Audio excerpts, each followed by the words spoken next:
naquele contexto, que por vezes parecia com avivamento, e por vezes com uma Babel profética herética. Um humorista, Josh Billing, diante de uma plateia e de um cenário atordoador, falou sobre isso com sarcasmo, dizendo: nunca profetize, pois se você profetizar incorretamente, ninguém se esquecerá. Se profetizar corretamente, ninguém se lembrará. Nós lembramos que testemunhas de Jeová e adventistas do sétimo dia, no século XIX, disseram que Jesus voltaria, e eles apostavam numa data e ele não vinha, apostavam em outra e ele não vinha também. Adventistas que escondem esse passado também fizeram apontamentos contra o retorno, a segunda vinda de Jesus, e falharam cabalmente, copiosamente. Isso lhes é marcante e vergonhoso até o tempo de hoje. Também é impossível se esquecer de algumas pessoas que podem não ser chamadas de profetas, mas viram além de seu tempo, como o então parlamentar inglês Winston Churchill, que 5, 6 anos antes, apontando para Adolf Hitler, disse: é o diabo, ele vai invadir a Inglaterra, ele vai querer invadir a Europa, precisamos derrubar ele. E o mundo dizia: não, ele está cuidando da Alemanha, não vai nos trazer perigo. Poucos lembram de que o Winston Churchill acertou na mosca e de que de fato Hitler se tornou um demônio na terra. Errando ou acertando, profecias são sempre marcantes, mas algumas se deixam levar com o tempo. Mas o Apocalipse de João, até hoje, nunca foi esquecido. O Apocalipse de João é um livro de profecia que já decorre de 2000 anos e ainda é citado. Até quem não conhece a Bíblia já ouviu essa palavra, Apocalipse. Até quem nunca ouviu falar da história do Evangelho já deve ter ouvido falar sobre catástrofes, caos, cataclismas, terremotos. E então um personagem do filme ou da série diz: é o Apocalipse. Então o Apocalipse, enquanto palavra, é muito conhecida. A palavra não é uma palavra distante do nosso cotidiano, ainda que tu não seja cristão, ainda que tu não leia a Bíblia. A palavra Apocalipse, ela decorre de movimentos filmográficos, de séries e tudo mais. A palavra Apocalipse é conhecida. Todavia, quando nós estamos diante das Escrituras, eu quero que você preste atenção, porque agora a gente vai falar do que a Escritura pensa acerca disso. A palavra aqui em grego é de fato próxima ao que nós chamamos de Apocalipse, Apocalipsus. O Apocalipso é revelação. A própria Bíblia que nós adotamos na igreja como tradução começa no verso 1 com a palavra revelação. Revelação em grego é tornar manifesto, descobrir, estava oculto e foi mostrado. Portanto, Apocalipse não é necessariamente uma perspectiva cataclísmica ou de terremoto ou de destruição. Apocalipse tem nas Escrituras a dimensão de revelar, mostrar. Não era possível que se fosse visto e algo então foi mostrado, e é daí que nós vamos partir. Revelação de quem? De Jesus Cristo, a qual Deus lhe deu para mostrar aos seus servos as coisas que em breve devem acontecer, e que ele, enviando o seu anjo, deu a conhecer o seu servo João. A revelação é de Jesus Cristo.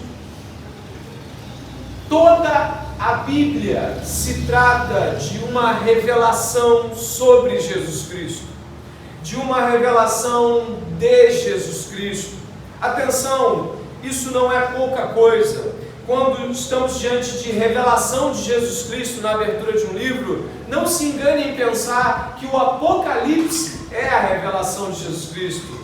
Todos os livros bíblicos são reveladores e revelam Jesus e são revelados pelo mediador Jesus. A revelação sempre é por intermédio de Jesus Cristo. O seu Espírito se revela à igreja.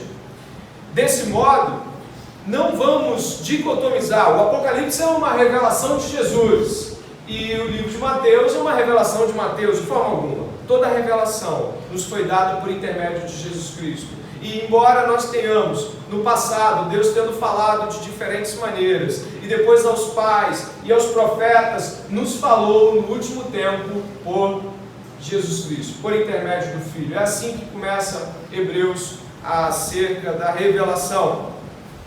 E diz o seguinte aí, se você pode observar,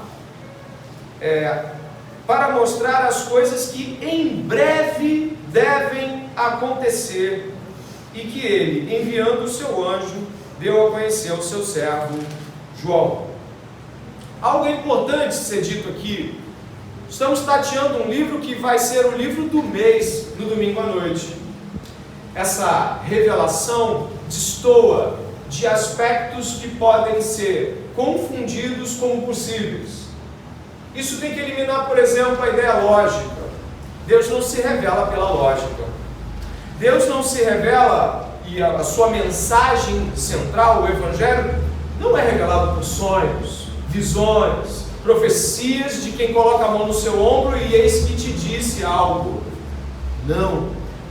A única autorização dada a ser revelada é de Deus por intermédio do Filho. A revelação sempre é pelo Filho. É sempre Deus que decide se revelar. Onde isso é importante para a nossa compreensão? Nenhum de nós consegue em casa desejar, pensar ou imaginar que pode ouvir a voz de Deus, pensar em Deus, ou desejar, ou mesmo entender qualquer coisa que seja. Deus é o Deus que se revela. Observe, por favor, a quem se revela. Observe, por favor. Enviando o seu anjo, deu a conhecer ao seu servo. Consegue observar aí? João. Observe a linha 1 do verso 1. Revelação de Jesus Cristo, a qual Deus lhe deu para mostrar aos seus servos. A revelação é de Jesus Cristo, mas quem concedeu a revelação? Deus. Isso é magnífico. Deus decide se revelar ao Filho e dá ao Filho a concessão para que se revele a nós. Isso é muito importante.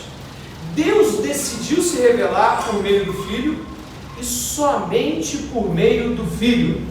Nenhuma religião, profeta, como Maomé, por exemplo, que se coloca como intermediador, nenhum tipo de crença, nenhum tipo de falsa igreja pode ser que recebeu algo que Deus não tivesse dado ao Filho e chegasse a nós. Ninguém sabe quem Deus é, ou o que Deus vai e quer fazer, senão porque Deus revelou por intermédio do seu Filho. Toda a revelação vem por meio de Jesus. Isso já nos afunila num primeiro momento, sabe qual? Me diga uma coisa, você tem Deus no coração? Você ama a Deus? A pessoa diz sim, então você ama Jesus. Não, eu amo a Deus, eu não tenho Jesus por algo, eu não tenho essa similaridade, eu não conheço a mensagem de Jesus. Então você não conhece o Pai. Só é possível conhecer o Pai se você conhecer o Filho. Ninguém vai ao Pai senão pelo Filho. Toda a ideia que você possa ter correta a respeito de Deus é porque o Filho mostrou para você.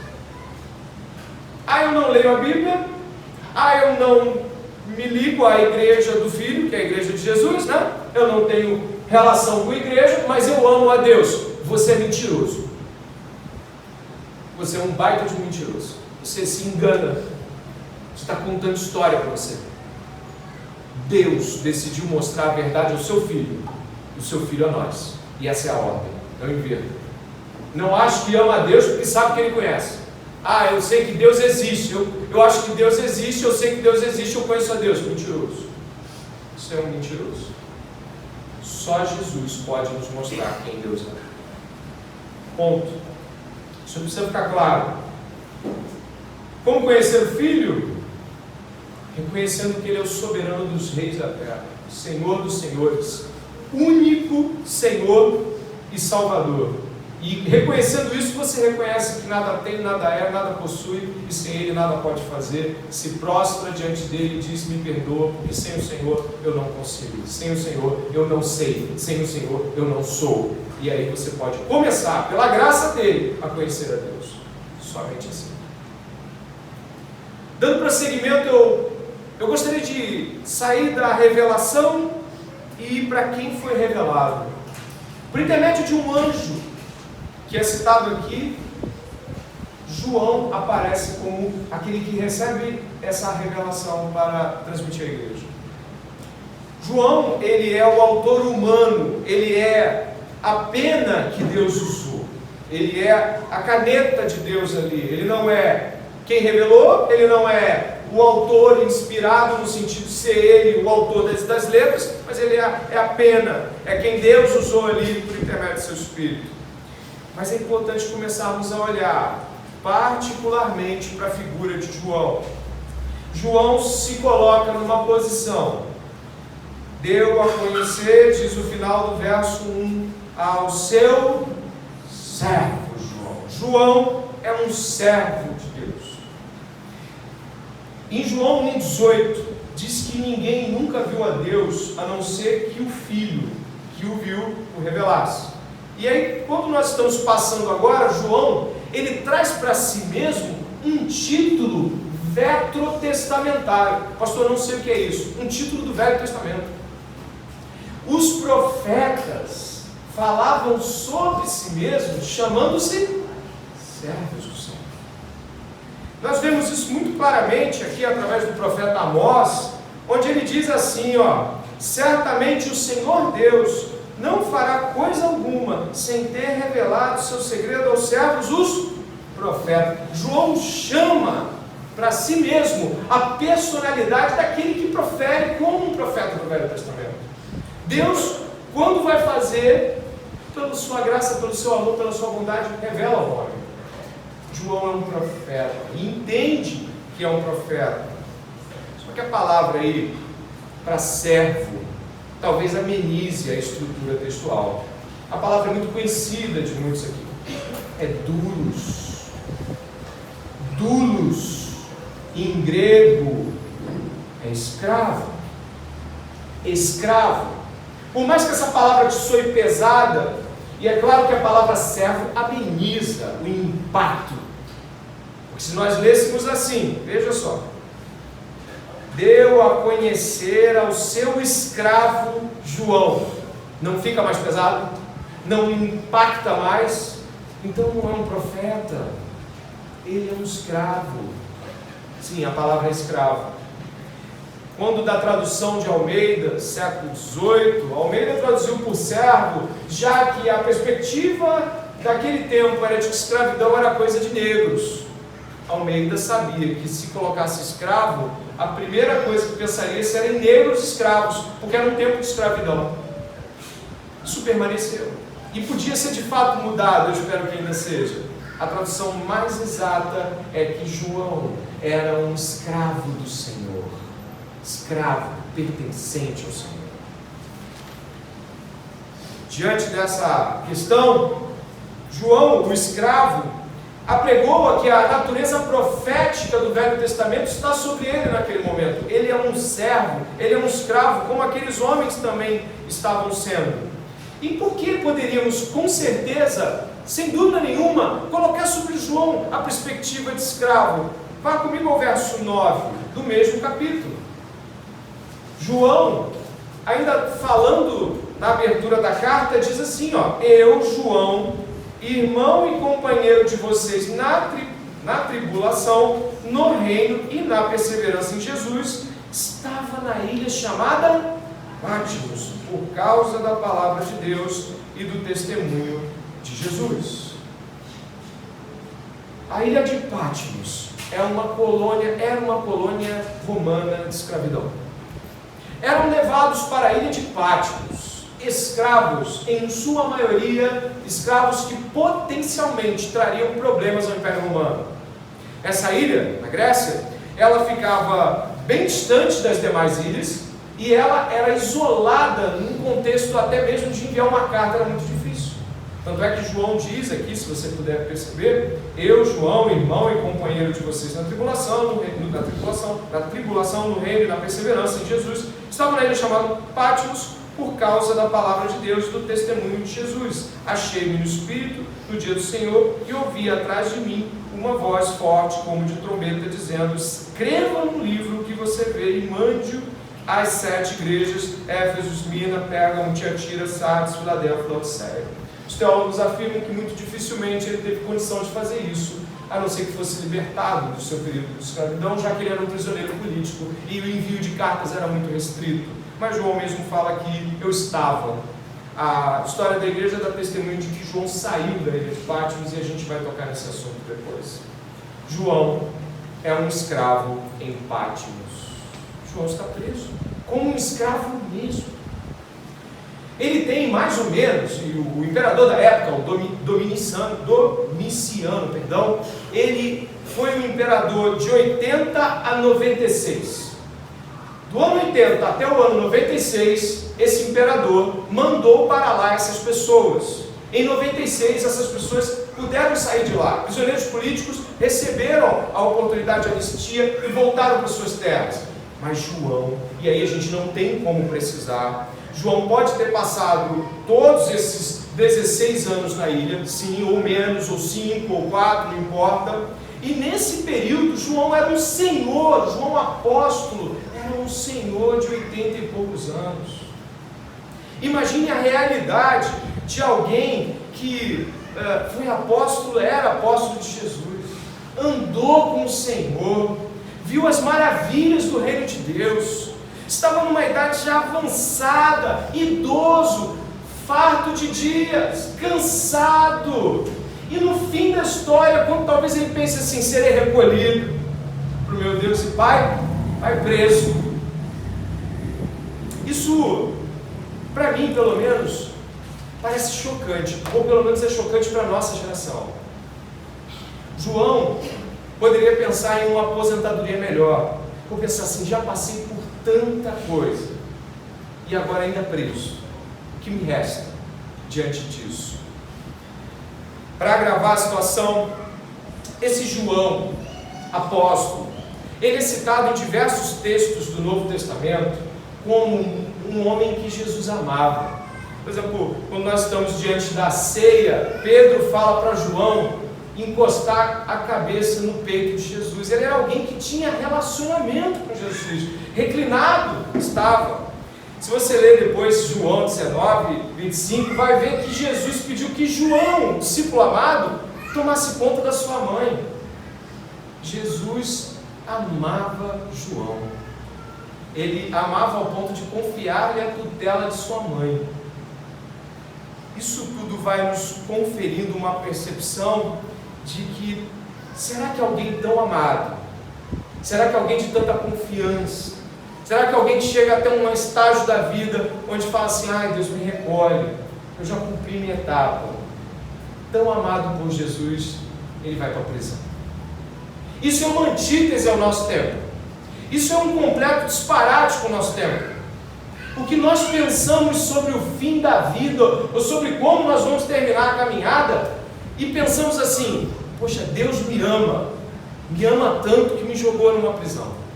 Não conseguimos? As coisas não se conectam? Isso não parece fazer sentido? Mas e se nós conseguirmos olhar pelo próprio olhar da Bíblia? Você já ouviu falar de Daniel? Você já ouviu falar de Daniel? Daniel, o profeta do Velho Testamento, viu coisas terríveis.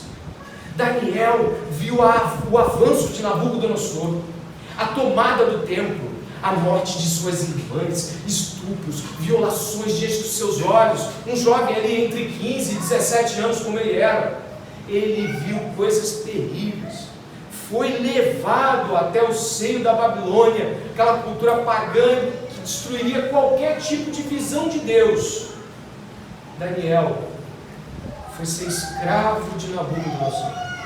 Ele não podia escolher não servir Nabucodonosor, a ponto de seu próprio nome ser mudado para nome de demônio. Mas sabe o que as escrituras falam? Quando Daniel era bem velhinho já, ele recebeu a visitação de um anjo também. E o anjo veio e lhe trouxe uma palavra que nos assusta. Eu até coloquei aqui para a gente poder ver. Daniel é chamado de muito amado. O camarada é escravo na Babilônia, ele já é velho. Não sabemos e podemos até certamente afirmar, ou razoavelmente afirmar, que não voltou para ver o templo, a cidade santa. Mas ele é muito amado. Os muito amados de Deus não são muito mimados. Os muito amados de Deus não são pessoas poupadas. O que levou João para lá foi o testemunho da palavra e o testemunho de Jesus, como você leu em Apocalipse. A gente pode voltar a ver. Observe, por favor, no verso 2, que atestou a palavra de Deus e o testemunho de Jesus Cristo quanto a tudo o que viu. Vá até o verso 9. Eu, João, irmão e companheiro de vocês na tribulação, no reino e na perseverança em Jesus, estava na ilha chamada Patmos, por causa da palavra de Deus e do testemunho de Jesus. Sabe por que ele foi ser preso aos 80 e poucos anos? Porque continuou a pregar até os 80 e poucos anos. Poderia ter dito assim: jubilei, terminei, completei, já estou com 70 e poucos, eu agora vou ficar numa cadeira de presbítero, sentadinho, com a barriga para cima, e vou dar uma ajuda aos mais jovens. João era missionário, João pregava e não estava nem aí para a sua idade, por isso está preso aqui, como preso político. Eu não sei como você tem planejado seu futuro. Eu não sei se o seu futuro é algo mais ou menos assim: eu vou comprar uma casa de praia, vou botar uma cadeira de balanço, vou botar uns passarinhos pendurados, vou botar uma rede e vou dormir. Eis aí o meu futuro. É esse o seu futuro? Comprar uma casinha bonita num lugar para descansar? É esse o seu futuro? Futuro medíocre. Se isso é o máximo para você, para Deus não é. Se o seu planejamento é se aposentar cedo para poder viajar o mundo, a Bíblia realmente discorda do seu planejamento. Sua vida vive você para você mesmo. Você não conhece o Senhor. Os homens de Deus, até o final da sua jornada, vivem para pregar o Evangelho. Eles não planejam se aposentar de Deus. Ainda que parem de trabalhar pelos motivos que as leis ou a própria necessidade dos seus trabalhos exigem, eles continuam pregando o Evangelho até o fim de suas vidas, até o último suspiro e até a última força que tem. Não suspire pela sua aposentadoria, suspire pela presença de Deus na sua vida. Não suspire para que você tenha um final de vida tranquilo, fácil, onde você vai poder fazer um monte de coisa que você não podia fazer quando tinha muito trabalho para fazer. Clame ao Senhor para que o seu fim de vida seja como o de João, como o de Paulo, o de Pedro. Nossas dificuldades em perceber como a vida deve ser tende a apontar geralmente para o estilo e modelo de vida que admiramos. Ninguém quer ser um jovem como Timóteo, ou ninguém quer ter um casamento em perseguições como Áquila e Priscila, ou uma velhice como a de João. Mas são esses os ícones bíblicos de vida com Deus. Não é o que se projeta lá fora. Será que você não consegue ver que Paulo conta com Priscila e Áquila o tempo todo? E conta que ele os envia e que eles vão. Olha, o modo como a Bíblia trata esse casal é um modo como parece não restar tempo para mais nada, senão para fazer a obra de Deus. Que tipo de casamento você planeja? Que tipo de juventude você planeja? Que tipo de velhice você planeja?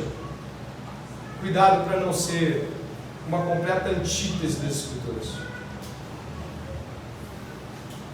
E a velhice de João, que aponta unicamente para a Deus, é a velhice de alguém amado por Jesus. Aqueles que são amados por Deus não são poupados por Deus. A pessoa a quem mais Deus ama é seu Filho Jesus, e nele também somos amados como um filho. Mas Deus não poupou o seu próprio Filho, e todos aqueles que quiserem viver piedosamente também não serão poupados e viverão como João, como Timóteo, como Áquila e Priscila. É importante que hoje você reconheça que muito do seu planejamento de vida comporta e se relaciona com o mundo como as coisas estão, com essa visão temporal, mas não com a eternidade que há diante dessas figuras que muitas vezes nós admiramos, mas não queremos ser. A Bíblia, inclusive, assinala no verso 3, se você puder observar, que aqueles que vivem dessa forma, de acordo com essa palavra, são felizes ou bem-aventurados. Observe o verso 3 de Apocalipse 1. Bem-aventurado aquele que lê, e bem-aventurados aqueles que ouvem as palavras da profecia e guardam as coisas nela escritas, pois o tempo está próximo. Quem lê, quem ouve e quem guarda esse testemunho é feliz. Independente do que tu acha que é feliz, o que a Bíblia diz que é ser feliz, é ser como João. E não me importa se hoje aqui você sai batendo o pé, dizendo que tinha um bom esquema para viver. Você vai para o inferno com o seu bom esquema, vai queimar lá, longe da presença de Deus. Porque o que o Senhor te oferece hoje é vida feliz, é vida plena, é vida grandiosa, uma vida que vai ecoar pela eternidade. Essa vida não parece ser a vida que os homens querem, mas é a única vida que não somente o Filho de Deus viveu, mas nos autoriza a viver em Deus. A revelação de João aparece dos versos 4 ao verso 8. Por incrível que pareça, o verso 4 ao verso 8, João sintetiza todos os grandes temas do livro de Apocalipse. Se você observar com calma, do verso 4 ao verso 8, nós temos todas as percepções acerca de Deus, do Filho, do Espírito, da própria dimensão da obra de Cristo, do fim das coisas e do retorno do Messias. Tudo está aqui em poucos versículos. Esse prólogo de João, ele consegue abarcar todas as terminologias que ele usa no livro. E a gente vai partir daí, verso 4. João, as 7 igrejas que estão na província da Ásia. A graça e a paz estejam com vocês, da parte daquele que é, que era e que há de vir, da parte dos 7 Espíritos que estão diante do seu trono, e da parte de Jesus Cristo, a fiel testemunha, o primogênito dos mortos e soberano dos reis da terra, aquele que nos ama e pelo seu sangue nos libertou dos nossos pecados e nos constituiu reino, sacerdotes para o seu Deus e Pai. A Ele a glória e o domínio para todos sempre. Amém. Se pudéssemos sintetizar, tudo estaria aqui. João coloca-nos as coisas da seguinte forma. O verso 4 mostra a quem essas cartas, a quem o conteúdo do livro de Apocalipse é dirigido. Às 7 igrejas da Ásia. Preste bem atenção.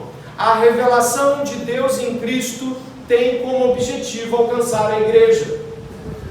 O Evangelho ilumina a mente dos homens e os salva. E a partir do momento que eles são salvos, pertencem à igreja de Jesus. E a revelação de Jesus Cristo pertence à igreja. A igreja é a única autorizada a receber a revelação. E é a única autorizada a propagar a revelação. A igreja de Jesus é a única autoridade em termos de revelação. Não, mas o Papa, ele acredita ser o sumo sacerdote dos católicos. Isso é um equívoco. Se você é católico, saiba, há um equívoco terrível, um pecado, uma heresia. O Papa se coloca na posição daquele que jamais poderia ser retirado de lá, Jesus Cristo. O Papa não é o nosso sumo sacerdote, Jesus é. Ele é o mediador entre Deus e os homens. Verso 4 nos assegura de que a revelação pertence à igreja. Avançando ainda no verso 4 e 5. Graça e paz. Graça é a boa vontade, é o favor de Deus. E paz é o consolo, as misericórdias, o estado de espírito em comunhão com Deus. Boa vontade, consolo e comunhão da parte de Deus. E como podemos observar os versos 4 e 5, quem é Deus? Quem é o Deus do Apocalipse? De que Deus nós estamos falando aqui? Observe. Daquele que é, que era e que há de vir. da parte dos 7 Espíritos que estão diante do seu trono, e da parte de Jesus Cristo, a fiel testemunha. A Trindade está aqui. Aquele que é, que era e que há de vir é Deus Pai Todo-Poderoso, como é assinalado no verso 8. No meio você encontra os 7 Espíritos de Deus, e na nomenclatura do Apocalipse, 7 é número da perfeição, completude, o Espírito de Deus, o Espírito perfeito e completo de Deus. E em seguida Jesus Cristo. A fé cristã é uma fé na Trindade.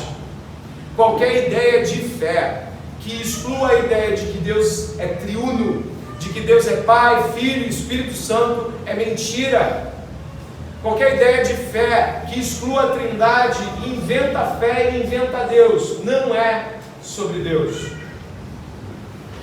E Jesus Cristo recebe maior ênfase. Observe no verso 5, da parte de Jesus Cristo, a fiel testemunha, o primogênito dos mortos e o soberano dos reis da terra. As afirmações que são feitas sobre Jesus devem nos colocar profundo consolo e alegria.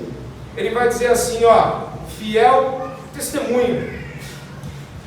Jesus Cristo estava com Deus no princípio.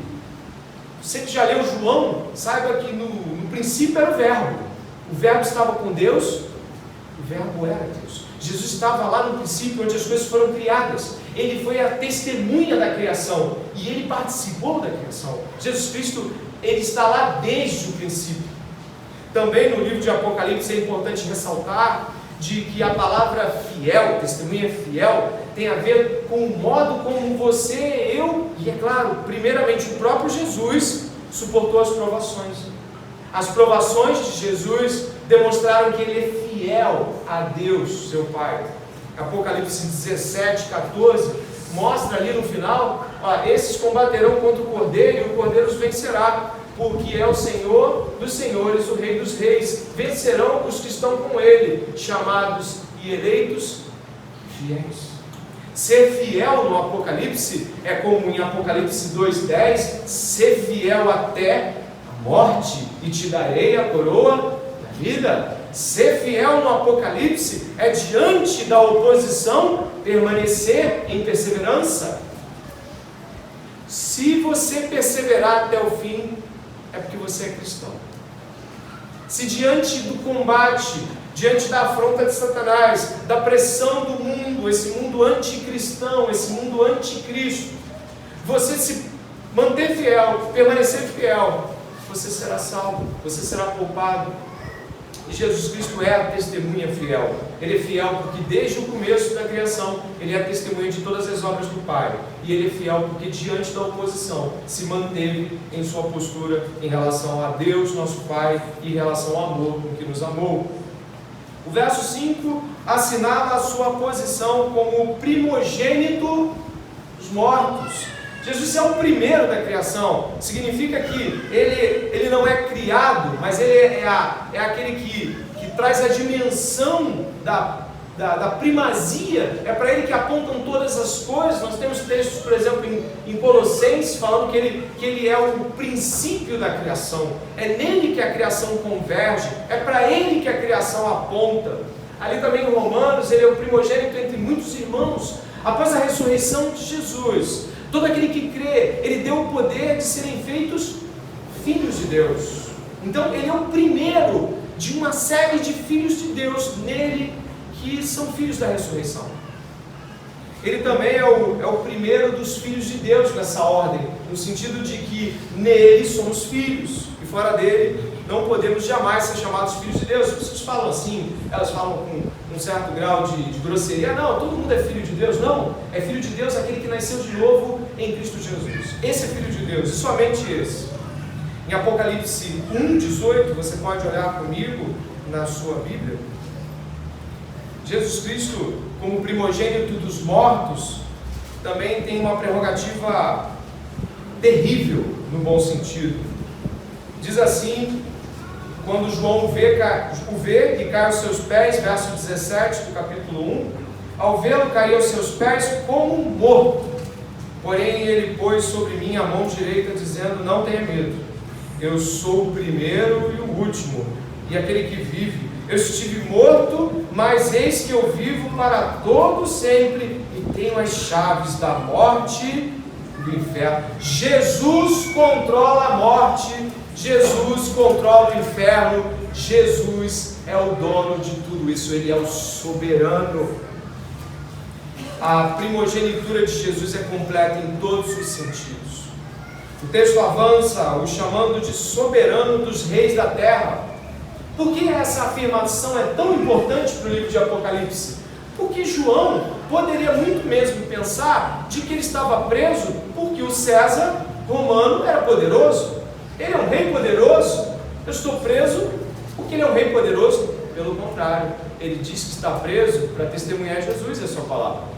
E diz que quem é o rei dos reis é Jesus e não César. Nenhum homem ou mulher que de fato crê que o Senhor é soberano, acredita que quando passa por tribulações, ou mesmo é preso pelo nome do Evangelho, está sendo preso porque o diabo é mais forte. Mas sim, que o Senhor te levou até lá para testemunhar, ainda que com sangue derramado, ainda que tu morra. É assim que cristãos pensam diante dos desafios. É assim que João se consolava. Ele lembrava quem era o rei, quem é que manda, quem é que governa. E ele avança para ele. Ou seja, primeiro ele afirma quem Deus é. Nenhuma teologia pode pensar que dizendo quem nós somos para Deus, a gente começa a história. Não, João começa dizendo quem Deus é. E depois o que Deus fez.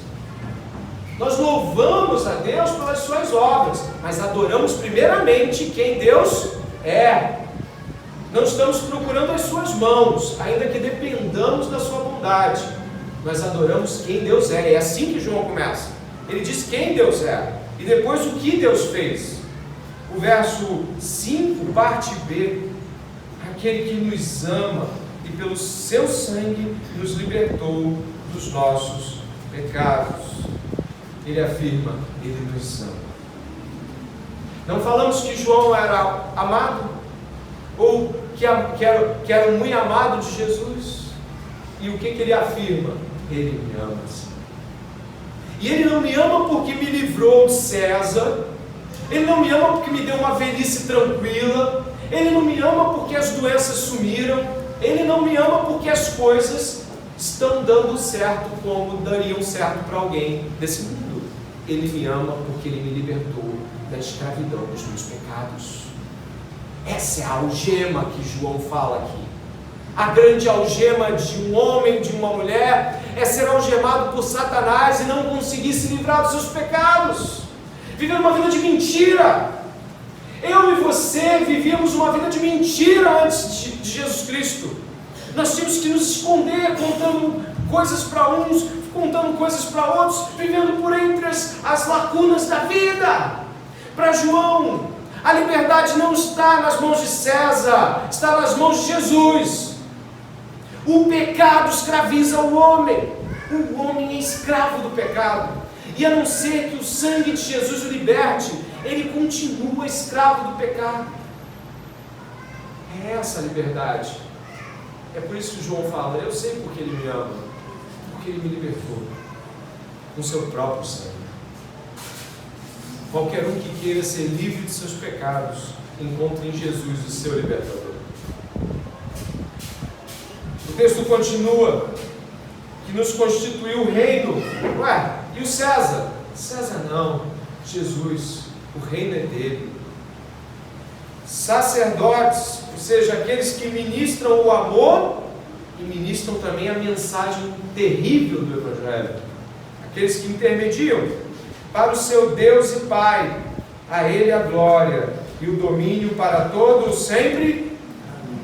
Amém significa assim seja. Amém significa eu creio assim também. Quando você diz amém, você está dizendo eu concordo totalmente com o que você falou. Eu aceno não somente positivamente, eu creio que será feito dessa forma. Eu creio que está sendo feito dessa forma. É por isso que tem um amém, mas não tem só esse amém. Tem um outro amém aqui depois. Tem dois améns. Tem um amém de Jesus me libertou. Tem um amém de eu creio na Trindade, que foi o amém que você disse agora. Tem um amém de eu o amo. Ele prova o seu amor para conosco, tendo morrido quando nós ainda éramos pecadores. Essa é a prova de amor. não é ser sustentado na velhice, não é ter todas as partes do corpo funcionando, não é nunca ter câncer, não é ter dinheiro, não é ter casa na praia, não é ter o que você queria, é ser livre do pecado. E aí dizemos amém. Mas não tem só esse amém. O amém continua: eis que ele vem com as nuvens, e todo olho verá, até mesmo aqueles que o transpassaram, até aqueles que foram responsáveis, seus algozes de morte, e todas as tribos da terra se lamentarão por causa dele, certamente. E olha o que vem agora: amém. É a parte do evangelho que muita gente gosta de deixar num canto: o lamento. O lamento da vinda de Jesus nas nuvens, com as miríades de anjos passando a fio de espada todos aqueles que achavam que podiam se salvar por si mesmos, todos aqueles que achavam que podiam viver sem Deus, sem igreja, sem fé, sem confessar seus pecados e em sua vida de miséria. É aquele amém que os crentes dizem e sabem que vai se cumprir em Cristo, quando aqueles que viveram por seus trabalhos, para suas famílias, por seus filhos, idolatraram todo tipo de vida, que parece ser muito conveniente para esse mundo, corretamente, chama de politicamente correto. Essas pessoas também verão a parte do Evangelho que cabe ao juízo.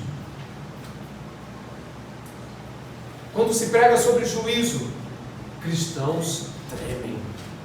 Quando se fala sobre o fim dos tempos, cristãos dizem: Senhor, do que me poupaste. E eles tremem e saem falando para os outros que há um juízo vindouro. É assim que a gente treme. A gente não treme parado, a gente treme proclamando. E diz que todas as tribos da terra se lamentarão por causa dele. Haverá um lamento, um desespero generalizado, mas não uma conversão. Não está dizendo que as coisas vão mudar pelo lamento. O lamento vai ser o desespero daquele que eles achavam que não existia, que era o bate-papo furado, o papo furado do pessoal da igreja do domingo. Jesus está vindo. A igreja precisa se preparar, sim, pregando o evangelho a outros, mantendo vida de santidade, mantendo de fato uma postura que dê testemunho do retorno de Cristo. A igreja está e deve estar se preparando sim para o retorno do Senhor, como João aqui assinala. E o que diz o final, depois do amém: eu sou o alfa e o ômega, diz o Senhor Deus, aquele que é, que era e que há de vir, o Todo-Poderoso, Pantocratos em grego, aquele que tem todo o poder. Depois desse amém, o Todo-Poderoso diz: olha, os dois améns sou eu que garanto, vai acontecer o amém da salvação e o amém do juízo. O terrível anúncio do Evangelho nessa noite, mais uma vez, fala o seguinte: você talvez esteja desavisado aqui, você talvez tenha entrado aqui e deve estar esperando terminar para a gente conversar no final, mas eu lhe aviso uma coisa, e eu espero que você ouça: Jesus Cristo está aqui, avisando as pessoas que Ele está voltando, e que aqueles que não se arrependerem dos seus pecados serão destruídos, passados a fio de espada. Existe um rei, que os reis da terra não concordam que é rei, de que ninguém no seu trabalho, universidade ou família se importa, mas Ele é o dono de todas as coisas. Sob Ele está o governo do universo. Ele é grandioso e poderoso. O pai olha para ele e diz: esse é meu filho, e o filho virá. E quando nós, desavisados, ouvimos essa mensagem e nos comportamos como se fôssemos donos da verdade, você sabe o que é isso? É aquela pessoa que ouve e fala assim: vai dar tudo certo para mim. Queridos, quando eu ouço essa mensagem, na mesma hora eu falo: Senhor, eu sou salvo, né? Misericórdia, eu sou salvo mesmo, né? O que é apavorante. A ideia da separação definitiva de Deus. Existe graça hoje aqui nesse culto. Esse evangelho sendo ofertado. O sangue de Jesus está derramado sobre a igreja está anunciando o evangelho aqui hoje. E que você possa, ouvindo essa mensagem, em nome de Jesus, se converter e ouvir a voz do Senhor. Estamos começando uma série em Apocalipse, mas o Senhor hoje já fez uma obra completa ao anunciar o Evangelho. Eu espero que você se converta e ouça a voz do Senhor. Oi, glória a Deus.